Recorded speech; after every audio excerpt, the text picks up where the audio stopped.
qui est des problèmes de santé, je pense qu'on peut à peu près tous les nommer. On les retrouve dans ce secteur d'industrie. On trouve des risques d'exposition au bruit, on trouve des risques d'exposition aux vibrations, ou à différents types de poussières, dont spécialement la silice. On va retrouver des expositions des gaz, tel le monoxyde de carbone, le SO2. On va retrouver des expositions des rayonnements, soit des rayonnements infrarouges avec le métal en fusion. On va retrouver aussi des problèmes qui sont reliés à l'ergonomie, style la posture de travail, les efforts de soulèvement, de charge. On trouve des problèmes reliés aussi à l'éclairage.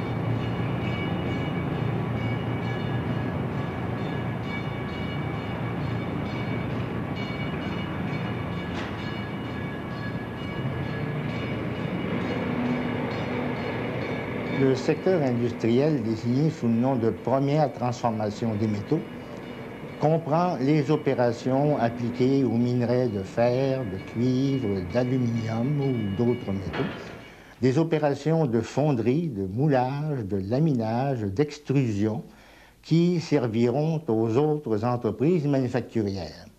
C'est donc un secteur qui se situe entre la mine et le métal. Au Québec, la première transformation des métaux occupe environ 30 000 salariés répartis dans 132 établissements et représente un chiffre d'affaires annuel de plus d'1,5 milliard de dollars.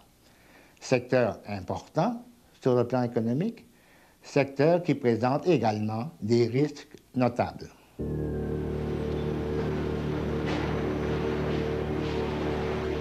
Avec les fumées métalliques, si on parle d'oxyde de zinc, par exemple, on retrouve une maladie qu'on appelle la fièvre des fondeurs, d'où son origine, d'accord?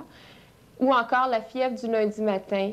Ce sont les particules d'oxyde de zinc qui sont respirées, qui traversent les poumons et qui se retrouvent dans le sang et qui atteignent l'organisme général. Alors, le travailleur fait sa journée de travail normale, rentre chez lui et, en soirée, commence à présenter de la fièvre, des frissons, mal de tête, il n'y a pas faim, nausées, vomissements même.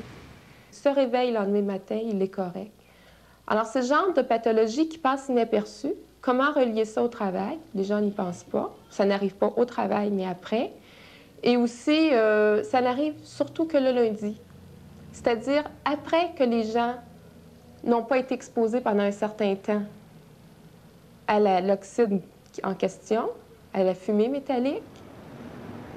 Alors, c'est les symptômes principaux. C'est une maladie qui existe, mais qui est peu souvent rapportée, tout simplement parce que les gens ne consultent pas ou ne font pas le lien avec le milieu de travail. D'où l'importance d'informer le travailleur.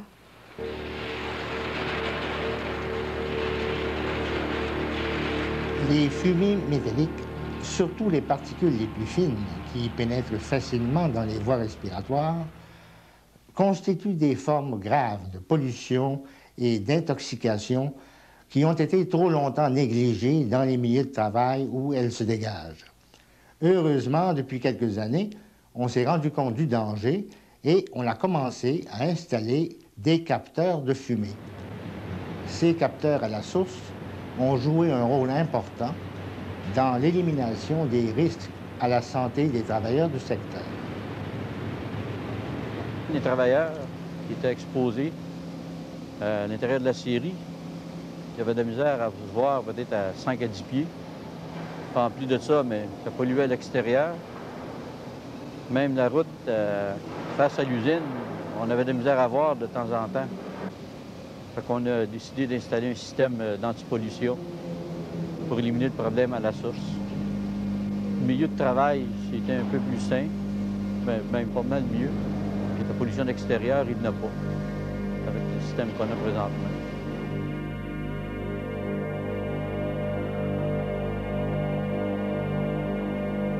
Le métal en fusion dégage une chaleur rayonnante, dégage de l'infrarouge en quelque sorte. C'est une forme de radiation qui peut causer, entre autres, des brûlures, sans contact direct, là, simplement par le rayonnement, des brûlures cutanées, des brûlures aux yeux, des rougeurs, des problèmes oculaires, des cataractes.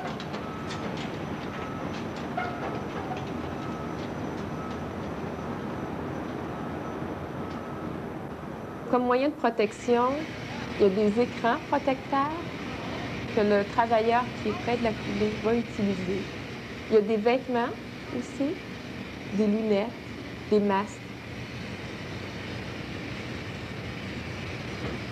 Il y a aussi un travailleur qui est constamment près de la coulée, devra subir certains examens médicaux, avoir des périodes de repos, boire beaucoup d'eau, parce que lorsqu'on travaille en milieu chaud, on transpire abondamment. Donc, il faut récupérer cette perte-là.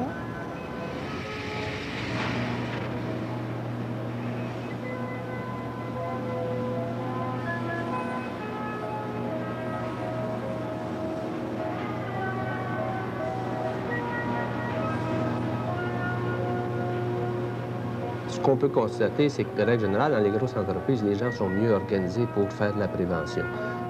Soit que leur personnel, les ressources humaines pour élaborer des programmes et trouver des solutions est quand même plus important que dans une petite et moyenne entreprise. À règle générale aussi, ils ont des moyens financiers qui permettent aussi des modifications des organisations de prévention qui sont effectivement plus importantes que dans les petites et moyennes entreprises. Dans les grosses entreprises, les travailleurs sont organisés, donc ils ont des ressources pour effectivement aller chercher de l'information sur les risques et les moyens de les contrôler. Alcan a toujours dit que la sécurité, pour elle, c'était égal à la production, c'était égal au coût, c'était égal à la qualité du produit. On a une très grosse importance qu'on y met et c'est pour ça qu'on met les efforts et paritairement, parce que quand on demande la participation des employés, on est certain d'avoir une réponse formidable et puis à ce moment-là, avoir un très bon succès.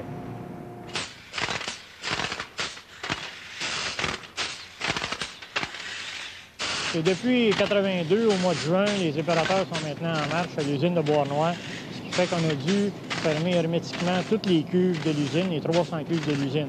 Depuis ce temps-là, il y a à l'intérieur des cuves des tuyaux d'évacuation qui, eux, aspirent la poussière, les gaz, les fumées, les goudrons et les amènent à l'épurateur, où c'est passé dans de l'eau avec un système qui fait que tous les gaz, poussière et goudron sont récupérés au moins à 95 %. Ce qui veut dire que ce qui sort au bout des cheminées, c'est maintenant plutôt de la vapeur à cause de la température des gaz qui sont à l'intérieur et qui se mélangent avec l'eau. On a maintenant beaucoup moins de poussière dans les salles de cuve, beaucoup moins de fumée, ce qui veut dire que la visibilité est meilleure et aussi la santé des travailleurs est de beaucoup plus protégée. Moi, mon cheminement comme représentant en prévention, ça a été justement de voir à représenter les travailleurs là, sur le comité de santé et aussi au niveau des plaintes dans l'usine et de l'hygiène industrielle. Ce qui est arrivé à l'usine de Beauharnois, là, en fonction de l'optique de la loi, c'est qu'il y a eu une décision au comité de santé et sécurité que les tests en hygiène industrielle seraient pris de façon paritaire. C'est-à-dire qu'il y aurait le représentant en prévention assisterait à toutes les prises d'échantillonnage. De toute façon, nous autres, on va te suivre à intervalles réguliers de façon à trouver les activités susceptibles de causer la surexposition. Avant, les tests étaient faits de façon unilatérale. L'employeur faisait des tests d'hygiène et, au besoin, la CSST. Là. Maintenant, c'est discuté au niveau du comité de santé puis de l'employeur. Il y a une décision qui est prise sur quel test qu'on prend.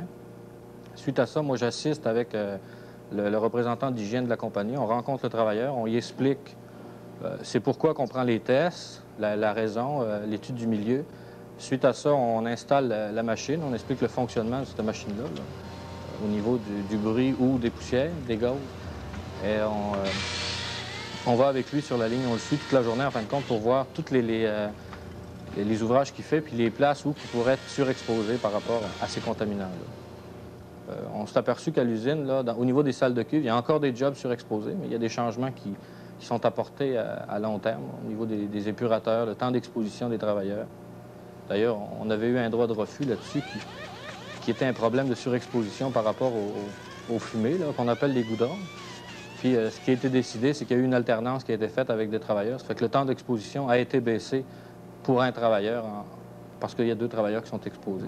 Il y a une alternance qui se fait.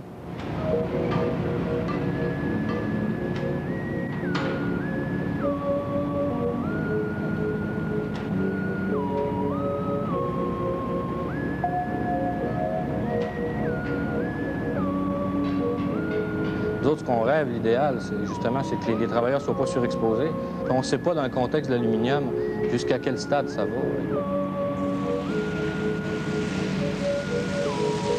L'idéologie du comité de santé, du syndicat et de l'employeur, ce qu'on est convaincu de ça, c'est justement d'éliminer à la source les dangers le plus possible pour les travailleurs, en faisant participer le travail.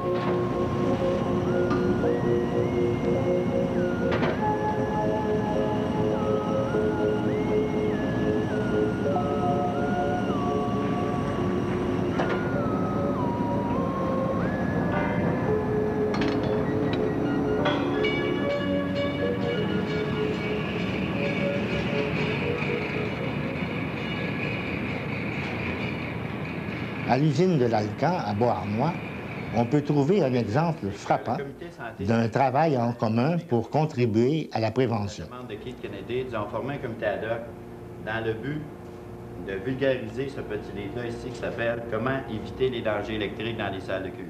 On sait que la fabrication de l'aluminium repose sur l'électrolyse, c'est-à-dire sur la décomposition de l'oxyde d'aluminium par le courant direct.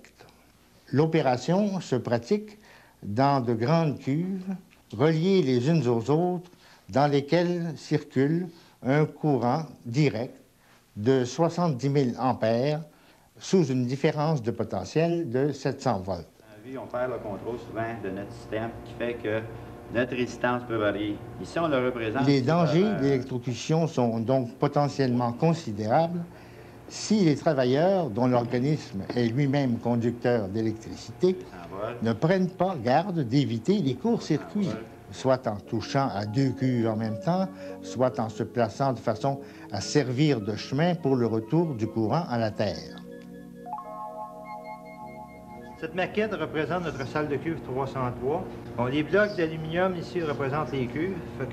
Afin d'illustrer ces dangers, un groupe de travailleurs de l'usine de Beauharnois a construit une maquette qui montre la disposition des cuves, la façon dont le courant circule et les dangers d'une mise à la terre selon l'endroit où l'on se trouve.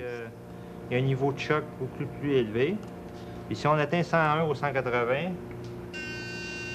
nous atteignons un niveau de choc assez élevé pour que l'ambulance vienne le chercher. Si on regarde les dangers, vous avez ici on a ici le pont roulant. Le pont roulant par lui-même n'a aucun danger. Cependant, si pour X raisons, on relie le pont roulant avec une cuve, à ce moment-là, ça peut devenir extrêmement dangereux, puis ça va jusqu'à un danger maximum. Donc, si on aurait une conclusion à retirer de ça, on part du principe qu'une personne qui est bien renseignée sur les dangers de son travail est beaucoup plus en mesure d'éviter les dangers que de créer des situations dangereuses. Le comité paritaire a vu que les gens avaient peut-être besoin de sensibilisation. Alors, on a décidé de donner plus d'informations aux travailleurs sur la protection de leurs yeux. Parce qu'on sait qu'un œil, quand tu le perds, ça ne se remplace pas. Alors, on a décidé, le comité paritaire, d'avoir recours peut-être à des services de l'extérieur. Alors, d'abord, pour commencer, alors je vais me servir pour expliquer les différentes parties de l'œil de plastique. On a demandé à l'Institut national canadien des aveugles s'ils avaient un programme. Ce dernier institut a bien voulu accepter. Ils sont venus ici, on a présenté lors de 4 rencontres différentes à tous les employés de l'usine au complet, y compris les cadres, une grosse sensibilisation sur l'apport des lunettes de protection pour se protéger les yeux, la vue lors du travail. L'important, dans le fond, c'est de connaître certains dangers, de connaître qu'est-ce qui pourrait faire à l'œil et, à la suite de ça, je pense, de vouloir se protéger. Depuis ce temps-là, on peut dire qu'on a vu une très nette amélioration. Les gens sont maintenant très sensibilisés et on peut voir dans l'usine que les employés portent maintenant toutes leurs lunettes de sécurité et se protègent de la vue adéquatement. Ce que j'aimerais dire, c'est qu'il existe ce qu'on appelle l'Association canadienne de normalisation, alors plus communément connue sous le nom d'ACNAR. L'ACNAR ne possède pas de programme de certification pour les protecteurs oculaires, c'est-à-dire qu'elle n'approuve pas les protecteurs oculaires qui sont fabriqués. La vision en milieu de travail est une des préoccupations qui sont nées avec le souci de sensibiliser les travailleurs et les travailleuses à la protection de l'intégrité visuelle. Les yeux sont les organes les plus fragiles à l'égard des agents chimiques ou physiques en milieu de travail. Et en attendant que soit réalisé l'objectif fondamental qui est l'élimination à la source des dangers, le port de lunettes protectrices ou d'autres appareils du genre représente sans doute la solution la meilleure. Je pense qu'il commence à se produire une transformation des attitudes face à ça, et c'est heureux, dans la mesure où une lunette, ça reste finalement une béquille face aux problèmes de protection. Ça ne permet pas de régler le problème, ça ne fait qu'ajouter une toute dernière barrière face au problème. Les changements d'attitude, c'est qu'on pense de plus en plus maintenant en prévention véritable, dans la mesure où on pense à s'attaquer à la source même du problème, c'est-à-dire remettre en question à certains moments les procédés, les produits qu'on utilise, ou penser à d'autres types de barrières entre le travailleur et l'agresseur potentiel que juste une paire de lunettes.